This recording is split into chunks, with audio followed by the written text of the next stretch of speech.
कथारे अछि मानिले ठाकुर न मानिले पत्थर। देवता रूपरे एटी पानी रे भासुची पत्थर।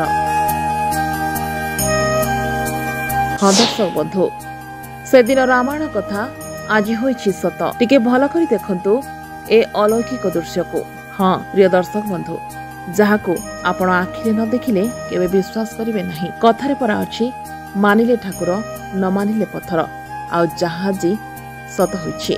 दिने पुराण रे वर्णना होइथिबा कथा निश्चय सुनिथिबे जे पानी रे पत्थर भासिबा कथा, ताहा पुनी रामायण रे। भगवान राम देवी सीता को उद्धार करिबा पई समुद्र मझिरे राम सेतु निर्माण करथिले, आउ जहा आज स्वचक्षुरे देखिबाकू मिलुछि। कलिजुगरे यह विश्वास करिबा हेत केतेकंक पक्षे संभव होई न पारे, किंतु एभली अलौकिक घटना देखिबाकू मिलिछि खुद ओडिसा रे, जहाकू देखिले आपण भी ताजुब होइजिबे।